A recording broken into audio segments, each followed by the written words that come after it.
Have you ever found yourself breaking your fast when you weren't even hungry? Or setting a goal for your health only to watch yourself kind of backslide or stop or give up? And knowing exactly what you should do, but it doesn't seem to make a difference. Know exactly what those things are that you said that you were going to do in your space, what you were going to do, but somehow it doesn't seem to translate into benefit. Well, self-sabotage is one of the biggest solutions or one of the biggest obstacles in long-term fasting success. And it's not just about willpower. It's about our mindset and it's about our triggers and the habits that we unconsciously fall into. And so in this episode, we're going to cover why we unconsciously sabotage ourselves, the hidden triggers that we sometimes will see and experience. What are those triggers behind our emotional eating and breaking our fast early? And then we'll talk about some strategies to break free and stay consistent. Hey, this is Dr. Dwain Woode. That's Wood with an E. The E stands for endocrinology. Here on the channel, I educate, I empower, and I encourage you to take charge of your health and your life, avoid complications, and go to the next level. And Limitless Living says that we are breaking free from all these obstacles, from all of these places that are keeping us entwined. We're presenting our best self, our best health, and our best plans for our life. We're not allowing anything from outside of us or anything that's inside of us to prevent us from reaching those goals. I'm glad that you're here. If you are new to the channel, if you're new to me, go ahead and put new in the comments because I'd love to welcome you with a hand clap and some music. And if you do have questions, go ahead and drop those in the chat, in the comments, because we love to get to those and answer those as we move throughout our space tonight. If you're also new to us, you don't know how we do, but we're going to take a look at a few things. I've got right off to my side, I've got my meters that we'll take a look at, my Keto Mojo and my Contour. Right below me, we have my Dexcom Clarity Report that we'll take a look at in just a minute so you can see what's been going on with my blood sugars. I also want to say if you have not been following or if you have been following, I'm excited that we are moving along in our 100-day walk to consistency and health. If you've not been doing that, you can join us every morning at 6 a.m. for about a 30-minute discussion on some topic. Those keystone topics is what we're talking about. Keystone topics are those topics that enhance our lives and have domino effects throughout our day, right? Whether it's our health, whether it's our relationships, whether it's our community, those topics are very important and they help to set us in place so that we can be successful. Here, we're talking about fasting and we're using fasting as a tool for reversing our diabetes. If you're an adult with type 2 diabetes and you want to reverse your diabetes, get improvement in your blood sugar, if you want to reverse your metabolic disease, then this is a place for you and this is what we're doing. We're walking along that path, that journey of limitless living that says, hey, we are not allowing anything to interrupt us and to get us off track. Okay? So that's what we're going to be taking a look at here in just a minute. And as I'm fasting, you guys know I do a 72-hour fast each week. And right now, the thumbnail that you saw says 48 hours, but let's see, 48, 49, 50, 51. So we're at 51 and a half hours right now in this week's fast. And I'm excited to be there.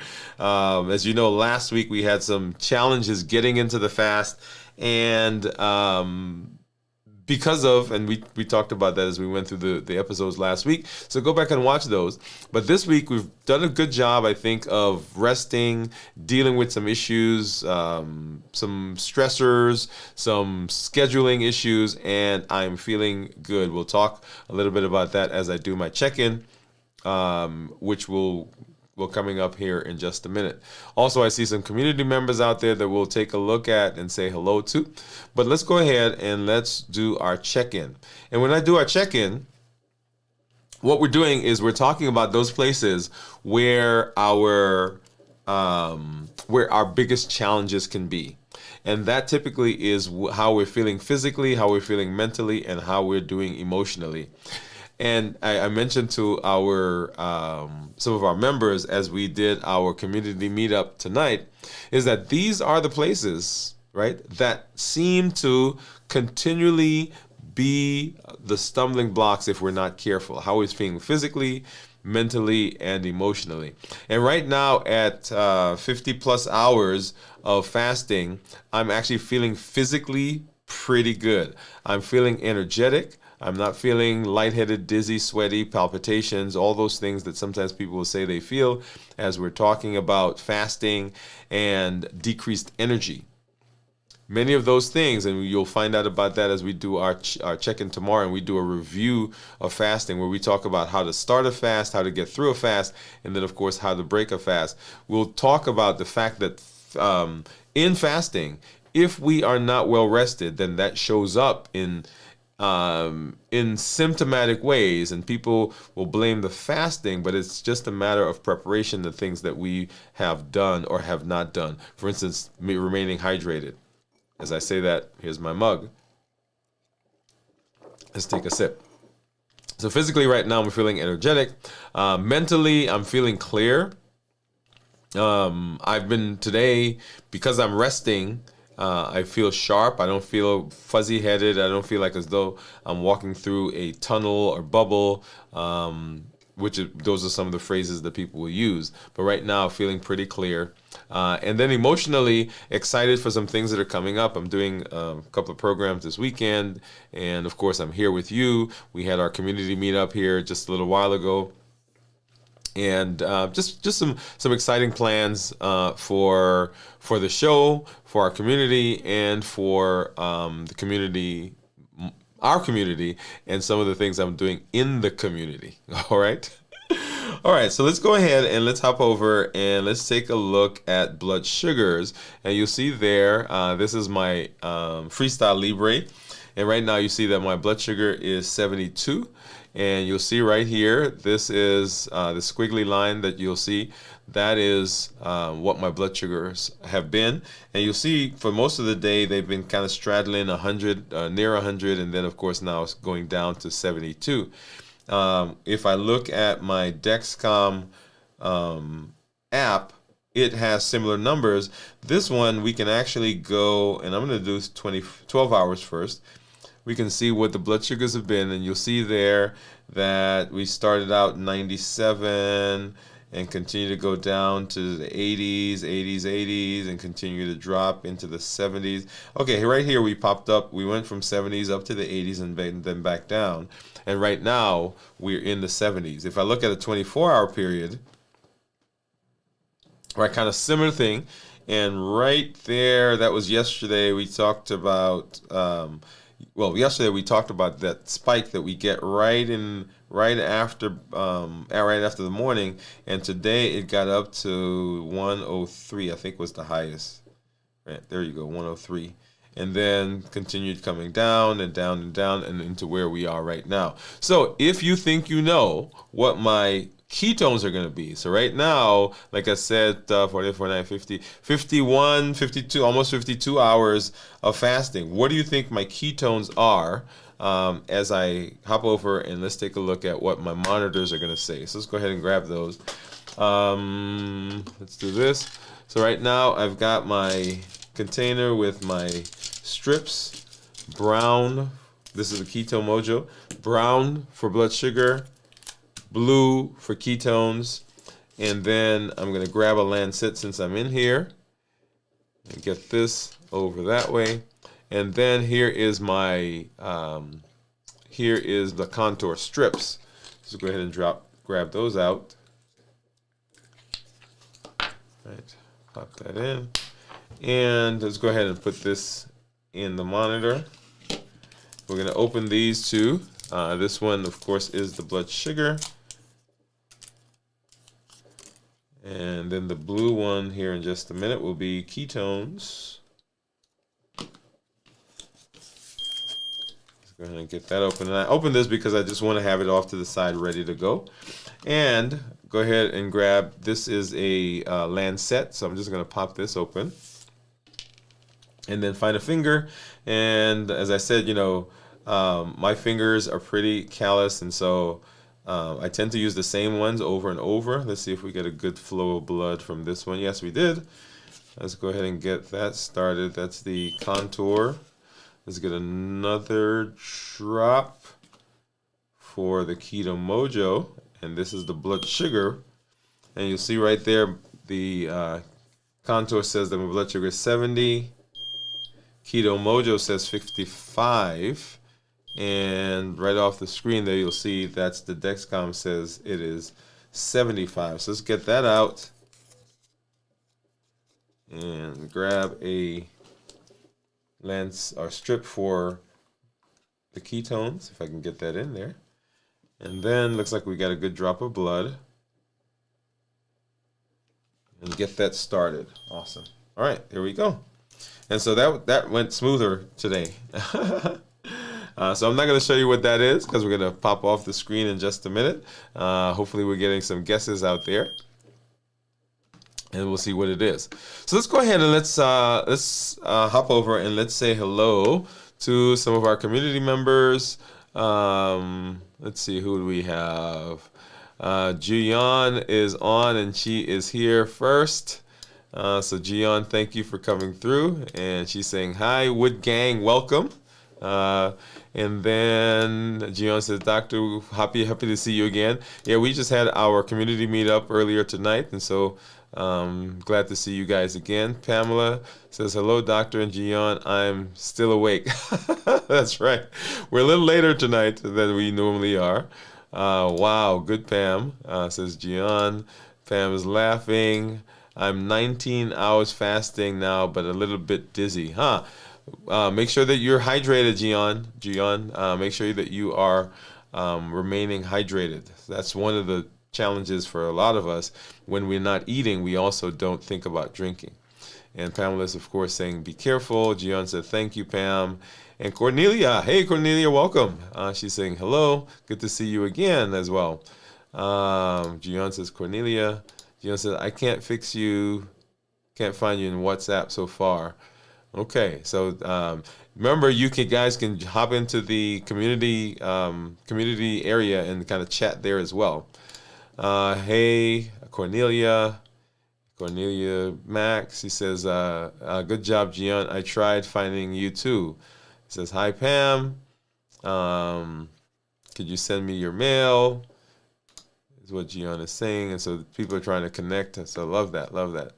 Jian says, fasting a little bit afraid for me because I'm not used to not eating in my yeah, so it's a challenge for a lot of us.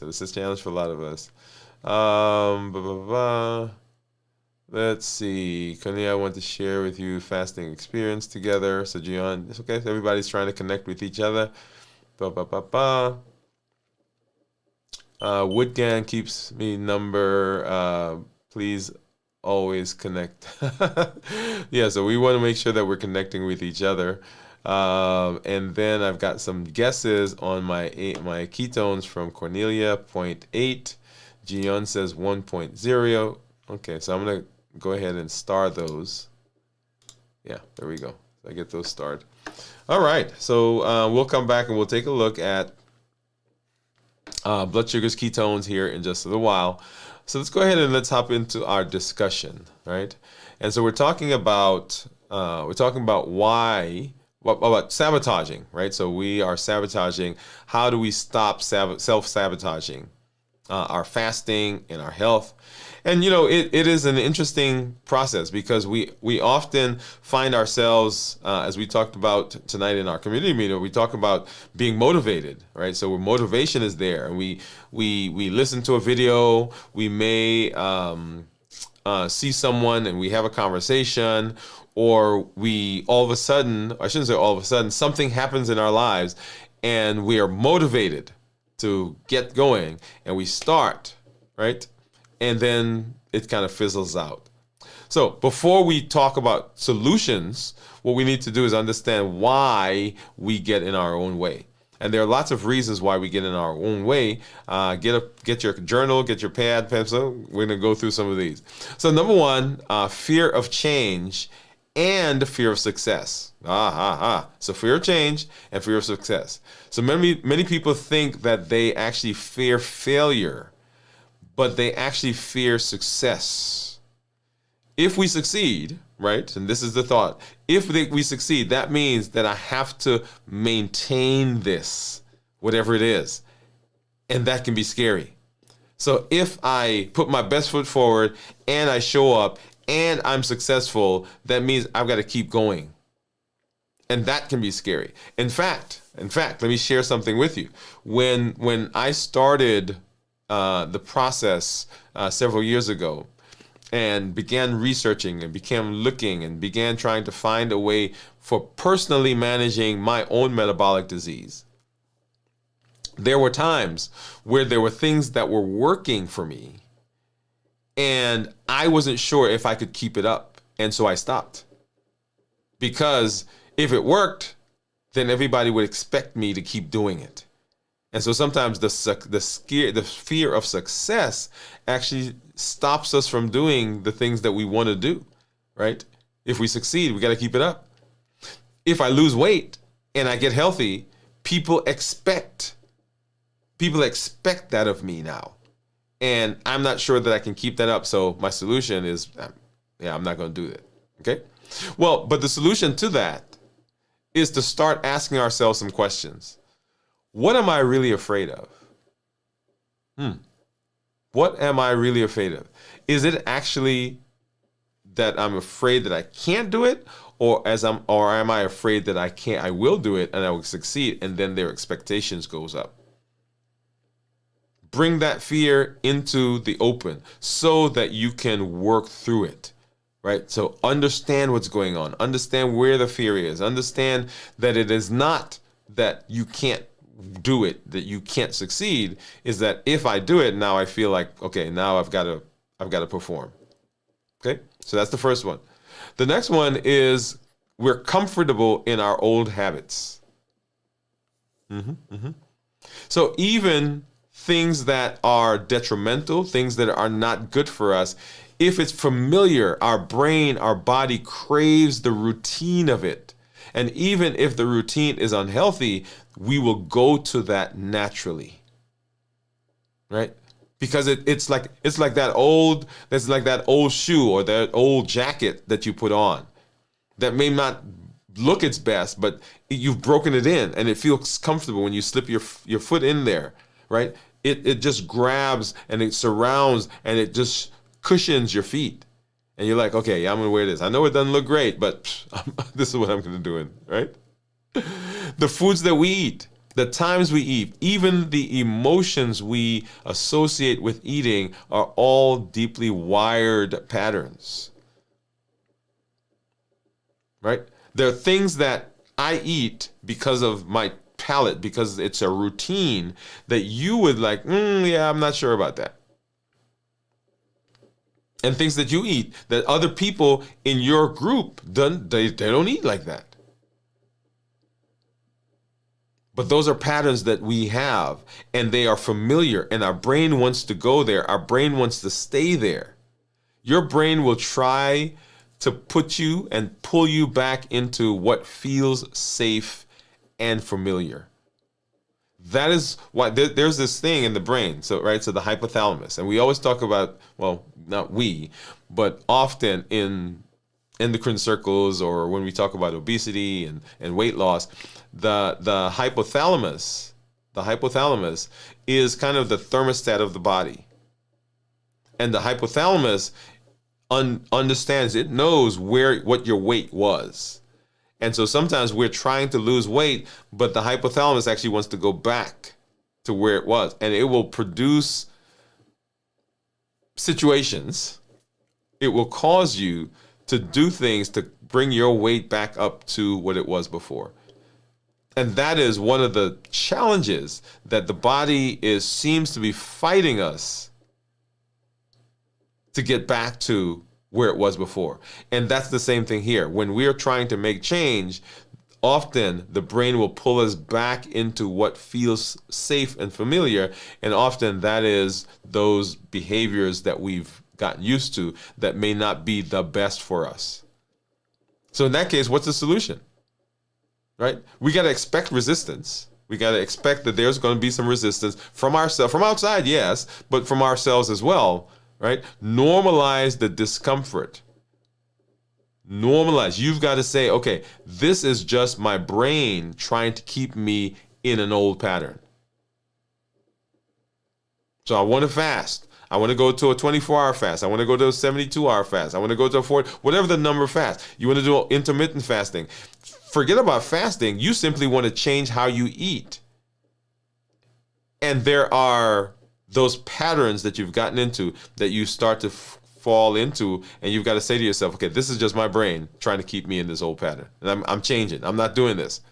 Remember, limitless living says there's nothing inside of me, even those patterns, those behaviors, those routines, that I'm going to allow to be in this space to stop me from doing what I need to do.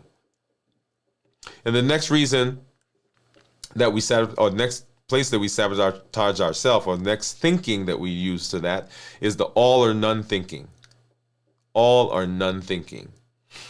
And this one, normally we this is where we say, okay, if it's not perfect, I'm not going to do it. That is one thought. But here's another thought. Well, I've been fasting for 24 hours, and I want to get to 48 hours. And I broke the fast and I ate some nuts. I ate a carrot. I ate a cookie. I ate a bag of chips. Well, what the heck? I ate it anyway, so I might as well break this fast and I'll start over tomorrow. Start over next week. Well, you've made it 24 hours. You broke the fast. Something happened.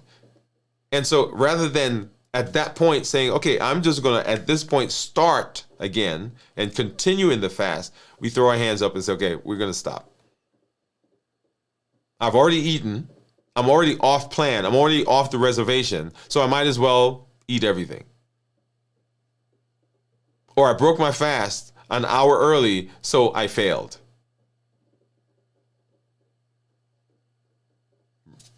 Yeah? So this is the belief that if it's not perfect, it's ruined.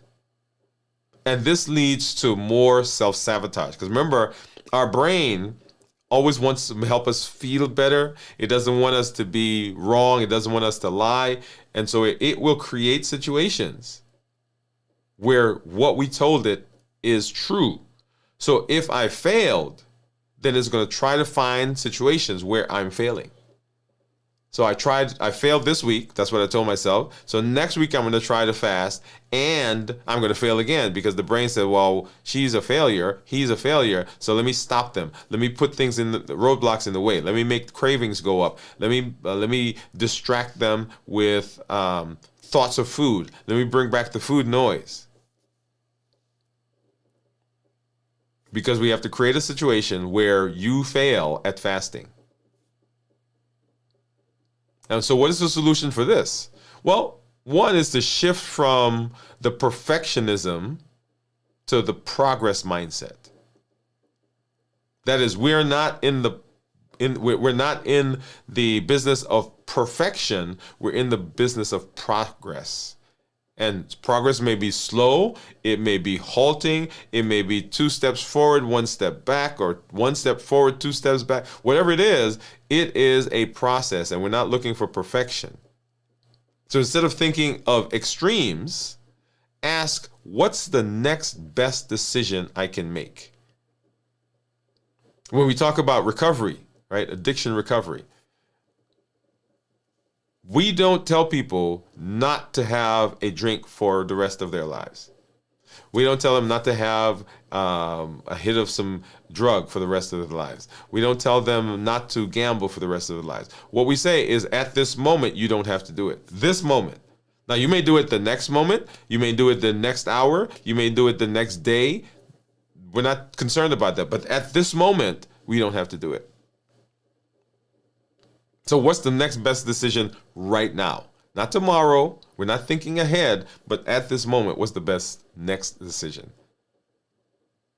And so in this case, in the all or nothing, you're going through the fast, and somehow you broke the fast. Somebody got on your nerves, and you ate something, right? Got off the fast. Okay, what's the next best decision right now? It's not to sit down and say, "Okay, well, since I've already done it, let me just go ahead and eat everything." That's probably not the best next decision. And that's the question you want to ask. Okay? So those are ways and reasons why we unconsciously sabotage our progress. And so now let's talk a little bit about what are some of those hidden triggers behind emotional eating and breaking a fast early. Right? So fasting isn't just about food. Oh, yeah. You thought it was okay, I'm just not eating. It's not just about food. It's about habits. It's about emotions. It's about psychology. It's about relationships. You didn't know that, right? When you're fasting, all of those things are coming at you in the raw. Because so many of us use food as a buffer that when we're fasting, we have to face these things head on. Right? So what are some of those triggers? What are some of those hidden triggers? Well, one, emotional triggers. Emotional triggers. This comes in a lot of different flavors, right? There's stress, anxiety, loneliness, boredom, eating. These are all very powerful eating triggers.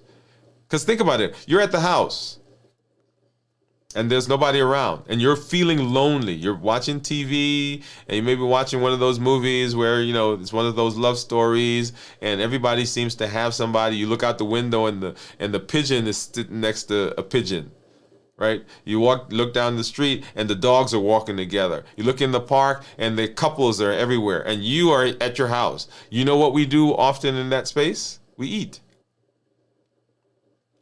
Because the food is a ready companion. It's there. It allows us to get things off of our chest. It doesn't talk back. It doesn't fuss at us. It's always available. And when we eat it, we get that that initial burst of energy.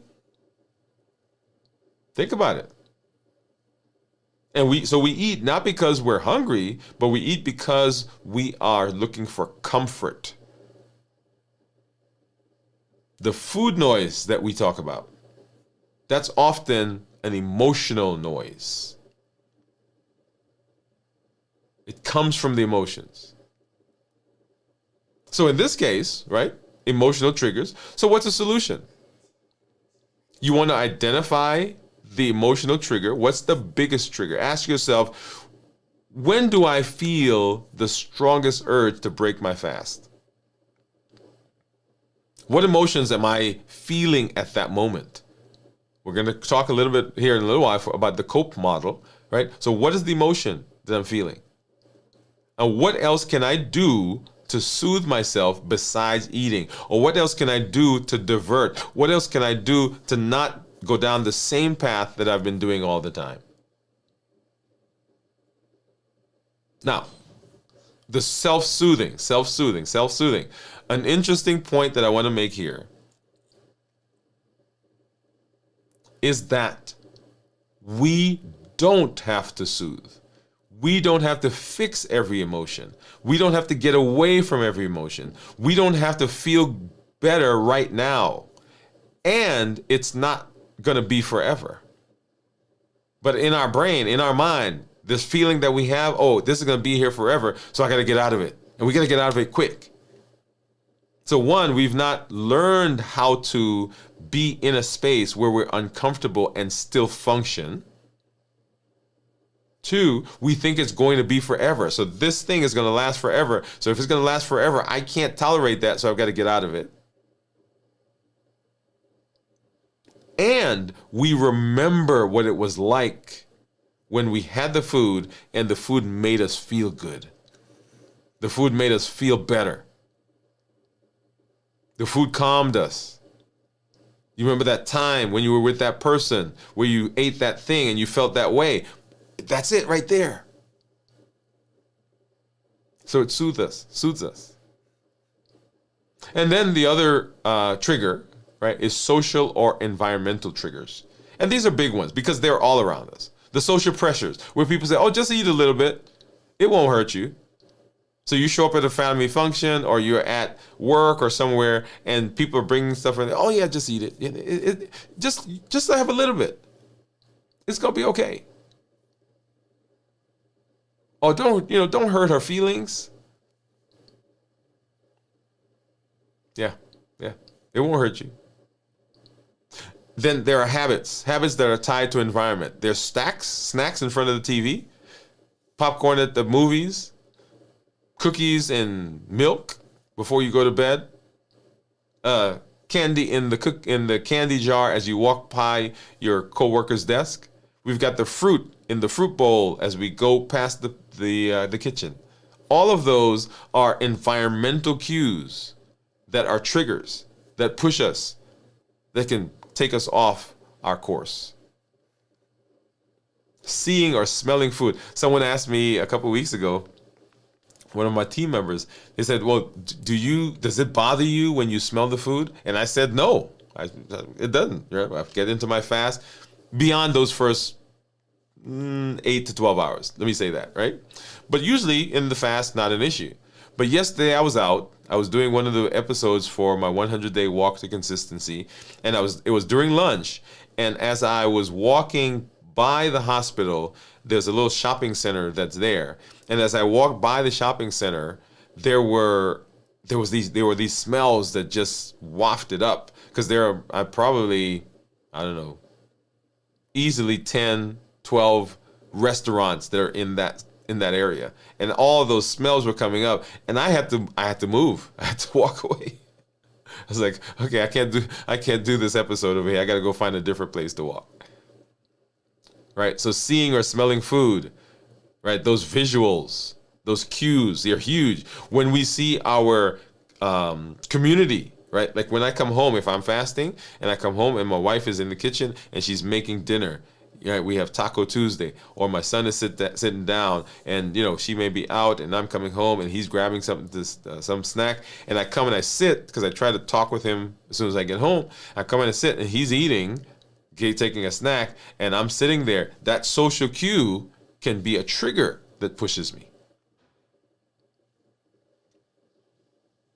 So how do we deal with these? Well, we change the environment.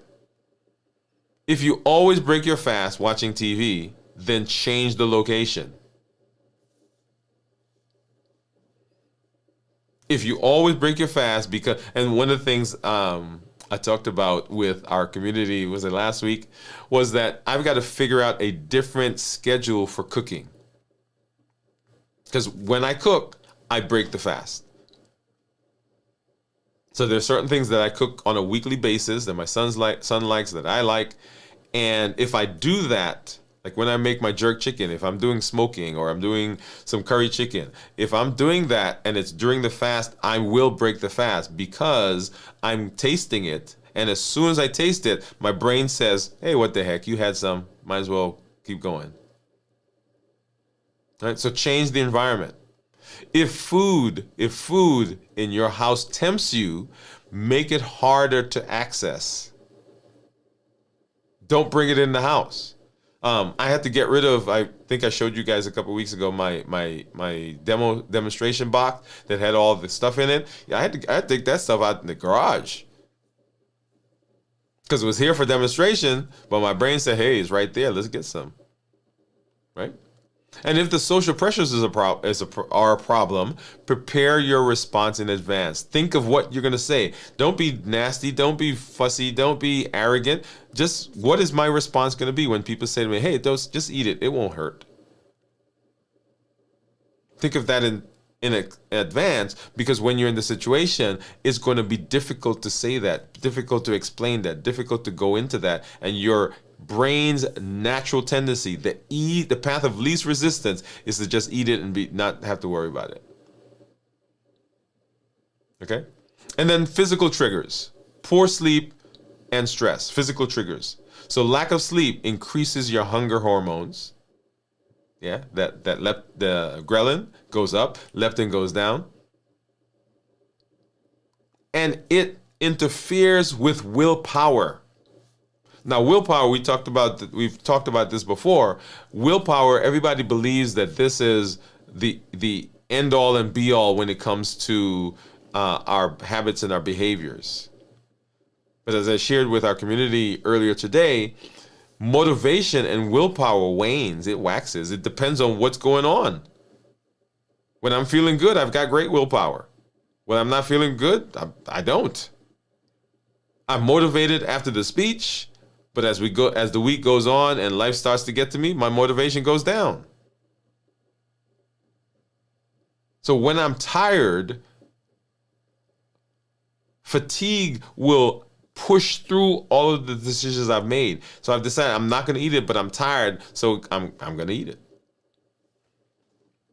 High stress rates raise your cortisol, and this makes you crave carbs and comfort food. Yeah, because it just calms us down. Chocolate, Cadbury chocolate. Oh, as soon as I said that, I saw the Cadbury in my head. So the solution here is optimize sleep and stress management. Make sure you are getting that. It is not optional. Prioritize quality sleep. No screen before the bed. Dark room. Consistent bedtime. Right? So all those things that we talk about when we talk about sleep hygiene. Incorporate stress management. So deep breathing, walking, journaling, all the things mindfulness practices. All of those tools. Make sure you're using them. And then what are some strategies to break free and stay consistent? Right? So now that we've talked about what those triggers are, why we self-sabotage, how do we break free from that? And one of the most powerful is the use of the COPE model. We clarify, we observe, we pause, and we execute. What is really happening? Are we hungry or are we just stressed? Clarify what's happening, what's going on. I just finished eating dinner and here I am feeling like I'm hungry again. It can't be hunger because I just finished eating dinner. So what is it really? Where in my body do I feel that? Where do I feel that urge? Is it a tension in my shoulders? Does it feel like my ears are hot? Am my jaws clenched? Am I closed? Am I tight? Am I lonely? Am I being protective? Does my stomach churn? And then we give a word to that. We give a feeling to that. We name the feeling. When we name the feeling, I'm upset, I'm stressed, I'm anxious, I'm bored, I'm tired, I'm frustrated, I'm angry, right? When we put a name to it, then we take some of the subjectivity away from it. It becomes an objective thing. And we can now deal with that because we know how to deal with anger. We know how to deal with stress. We know how to deal with frustration. We know how to deal with loneliness. But if we don't have a name for it, it's just this nebulous thing that's causing problem for us. So we clarify, we observe where we're feeling it in our body. We pause. Instead of acting immediately, we take a moment, we take a breath, we delay, we count to 10, we walk around, we count leaves on the trees like I do. We do something to delay, allowing our prefrontal cortex, that's the thinking part of the brain, to take over and overshadow the amygdala, which is that survival part. We delay the action. Otherwise, it's a trigger and a result or a process that we go through. It's something triggers us and then we eat. Something triggers us and we go and we buffer. But the pause allows for some intervention. And then we execute. We clarify, we observe, we pause, and we execute. And this is where we make a choice to do something different than we normally do. Even if you still break your fast, you are practicing. Let me say that again. So even as you're going through the COPE model, COPE, clarify, observe, pause, and execute, even in that process, you may still break the fast. You may still eat. You may still make the choice that is not the best for your health. But every time you go through the process of clarifying, observe, pausing, eventually you're going to get it because you are practicing. You're practicing. Okay? So that's one. Use the COPE model. The other is to reframe. Reframe fasting as a gift and not a punishment. Starvation is not voluntary, but fasting is voluntary. And it is a gift. It is a process. It is a tool that I am choosing to use. Instead of I can't eat, shift the thought to I get to fast and heal my body. I can't have that.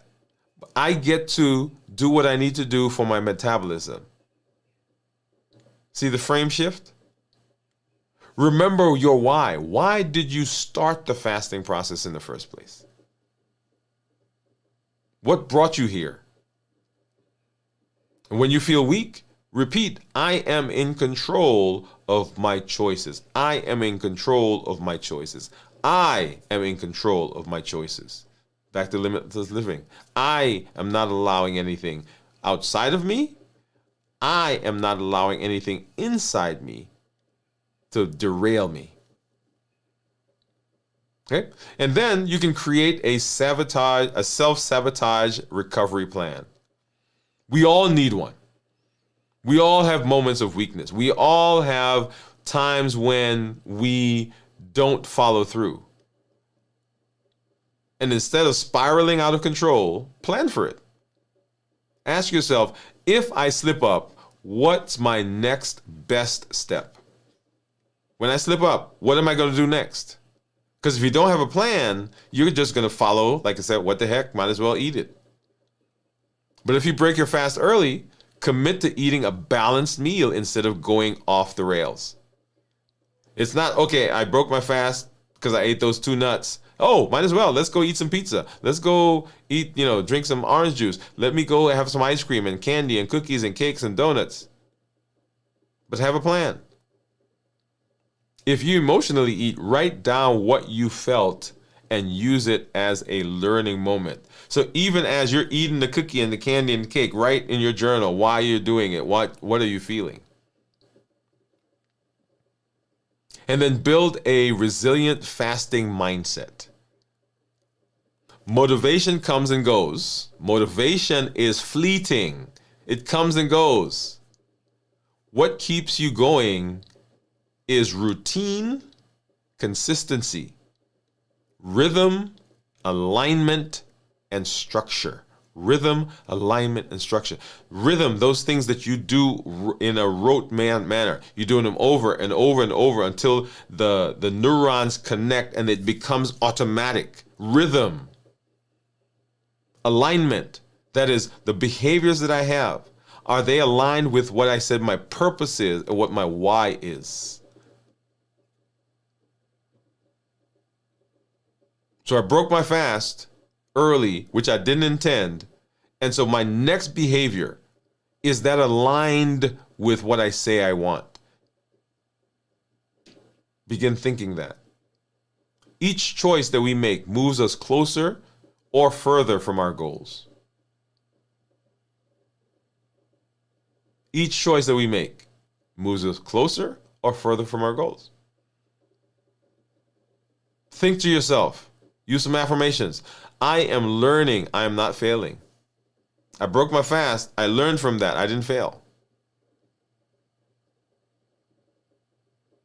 This is about progress, not perfection. Talking about mantras. This is about progress, not perfection. So those are the ways that we go about breaking this cycle. That's why we interrupt ourselves. That's why we sabotage ourselves. That's why we find that we're always going through that cycle over and over and over again because of fear, because of routine, because of our mindset. And we can make changes that sets ourselves up for success. Yeah, we can. And that's the self-sabotage plan for getting out of that cycle. So here's a challenge for you. Right? This week, identify one way that you tend to sabotage your own fasting, right? Think about when you fasted and when you broke the fast early, what caused it? What's one way that you did it? Number two, you want to choose a strategy from today's discussion that you're going to implement to try to prevent that. I'm going to use the COPE model. I'm going to reframe. I'm going to clean my environment. I'm going to use mantras, whatever it is. One of the things that we talked about in this episode today, what am I going to use? What am I going to do to implement that in my life? And then share it. Let us know. When you do that, drop a comment, drop a message, say, hey, this is what I'm doing. This is what I'm experiencing, right? All of that. So important. And if you're here right now, what one thought or habit or trigger has made fasting harder for you? What's one thought, one habit, one trigger that's made fasting harder for you? Drop that in the comments. Okay. So fasting is about more than just food. It's about self-awareness. It's about growth. And it's about learning how to take control of our habits. Remember, self-sabotage isn't failure. It's just information. When you recognize the pattern that you are in, that cycle, then you can change it. And every time you reset, you're getting stronger. Every time you go through the COPE model, you're practicing. Every time you make a decision to do something other than what you normally do, you are growing, you're expanding. Every time you show up, even if you break that fast, every time you show up and you start a fast, you're building consistency. You're building self-confidence, because self-confidence leads to competence. Competence leads to consistency. Consistency leads to success. So our goal is to keep moving forward. One intention, one choice, one step, one consistent behavior at a time. And if we do that, Limitless Living says that we will have broken through the barriers, because we're not allowing anything outside of us or anything in us to prevent us from doing what we need to do to be successful. Awesome. All right, so let's go ahead and let's hop over. And I think I saw some comments coming through. Let's see, where are we? So we were back to Gian making a guess of 1.0. Let's hop back up here. And I see Jennifer. Jennifer says, howdy all. Pamela says, howdy Jennifer. Hi Jennifer. Hi Jennifer. Everybody's saying hi to Jennifer. Honest speaking, sabotaging myself is my thing. Yeah, it is for a lot of us, Cornelia. Or Gian, sorry. Yeah, a lot of us sabotage. See, food is my favorite friend. Food comforts me big time. Yep, it does. Boredom, fear of life. Food infringe break my fast. Okay. Yeah, food infringes and makes you break your fast. Preparing meals for my family is a trigger. Eating while fasting. Yeah, those are all things that happen to all of us. So as I said, when I'm cooking, I've got to be careful, because if I'm not, then I end up breaking the fast simply because I'm cooking. Let's see. So when I'm fasting, I'm very worried about food, which makes me go not. But let's see, when I start to eat. Oh, it makes me go fast when you start to eat. Yeah. Boredom and desire just to eat and have the munchies. Yeah. So there are so many places, so many things that we end up doing, and places that we end up finding ourselves that will sabotage us. And so this was a great discussion to have as we talk about that. All right, so let's go ahead and let's take a look at blood sugars. And so here, this is my Dexcom to think about that for a minute. But let's go ahead and let me hop over, and I want to show you This is my Dexcom Clarity. And right now, my average blood sugar is 158. You'll see that there.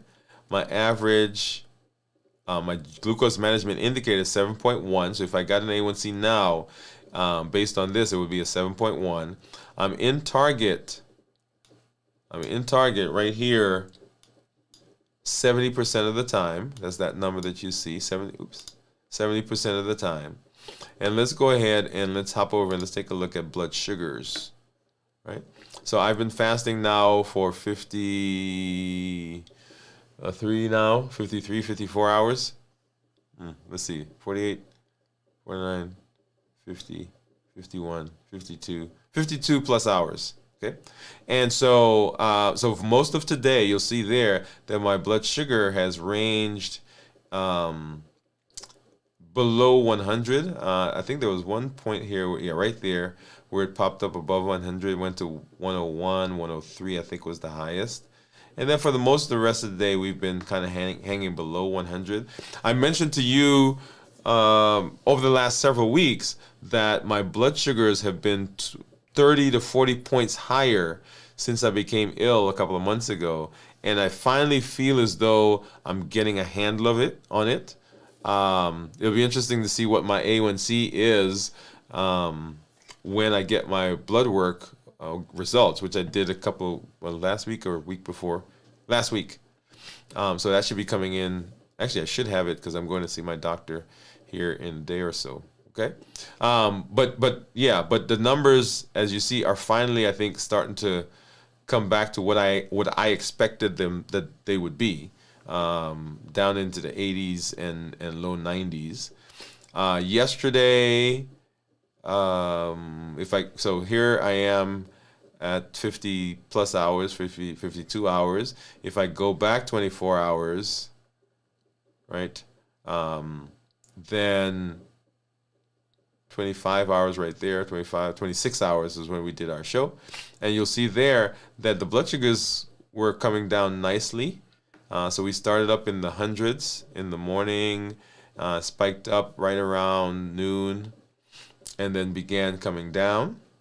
And then before that, I wasn't fasting, but I was doing a good job of managing. And this is where it actually indicated to me that my body was starting to heal and get better, because my numbers, right? So if I go back here, yeah, so look at that. This was Saturday.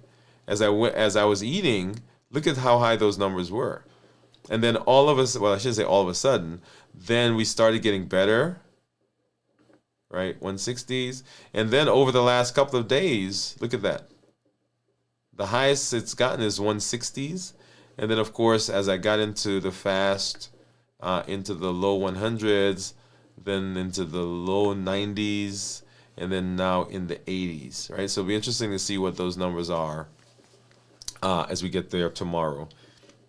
All right, and then, of course, we want to see what my ketones are. So let's go ahead and let's get rid of this one, pull this one out, and so here's my ketone meter. Go ahead and turn that on, and get over here to my Keto Mojo app. And as you remember, yesterday my blood sugar was 81 and my ketones were 1.0. 81, 1.0, and that was at 26 hours of fasting. Okay, and wow, so look at that, it popped up. So 55 was my ketone, my blood sugar. Let's use this one. So 55 was the blood sugar, and then my ketones were 2.1. So ketones that are less than 0.5 are considered normal.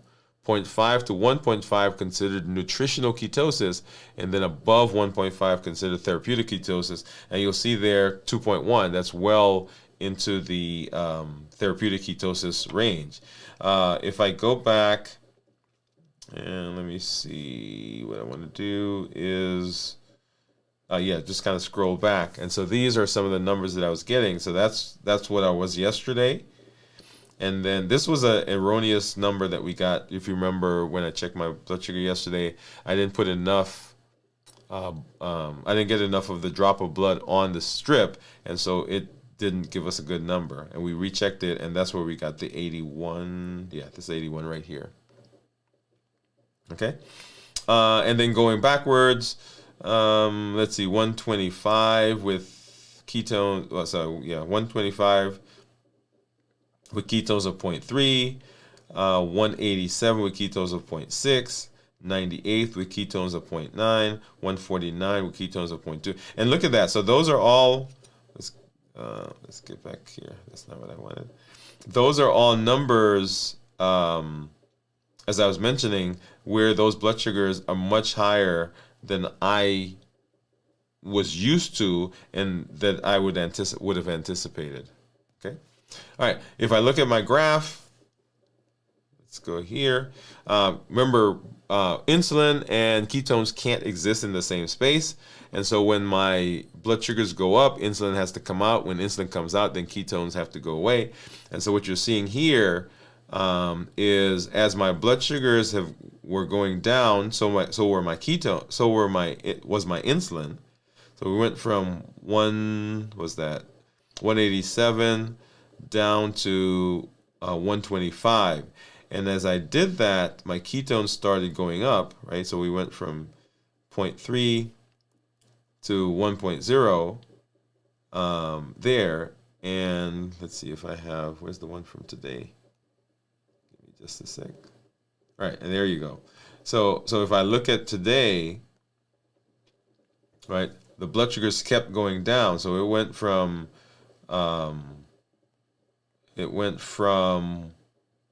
no, I don't want ketones. I want blood sugar.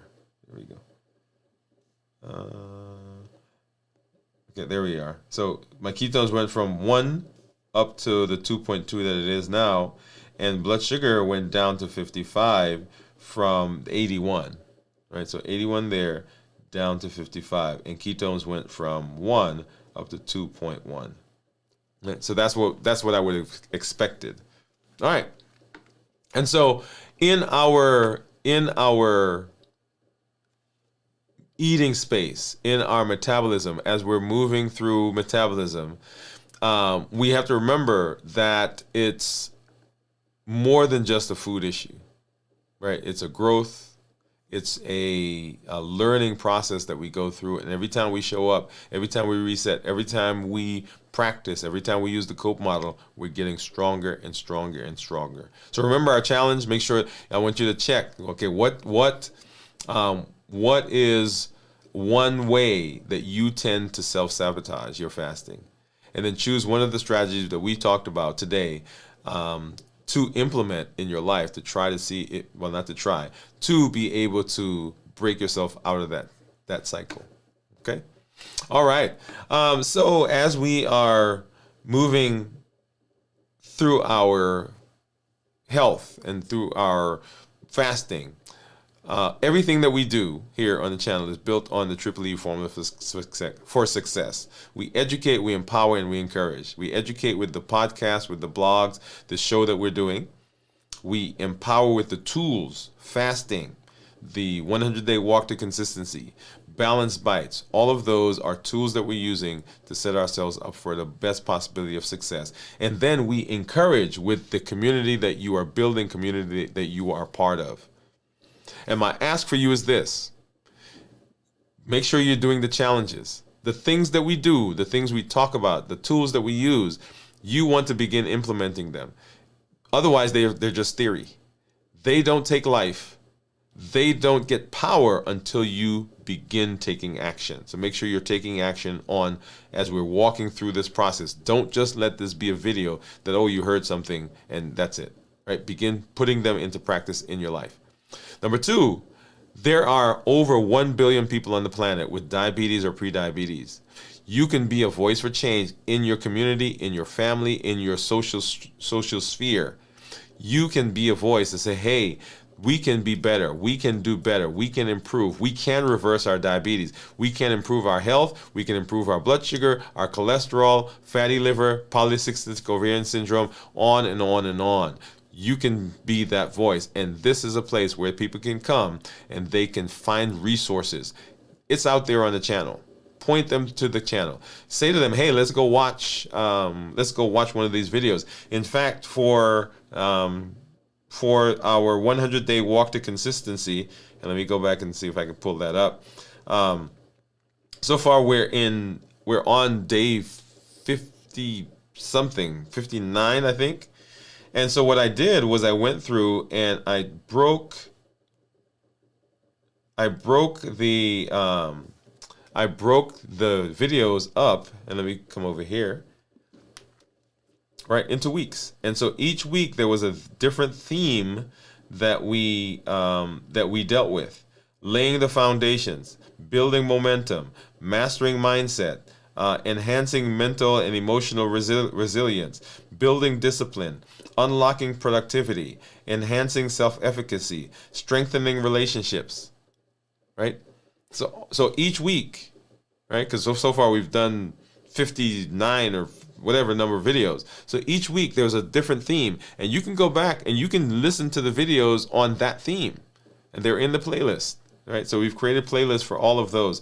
And then, of course, our limitless living journey that we've been on, where all those videos that we've done so far in our limitless living: mental health and metabolism, emotional health, unlocking the domains of our health, starting our journey, what destroys metabolism, expanding our vision beyond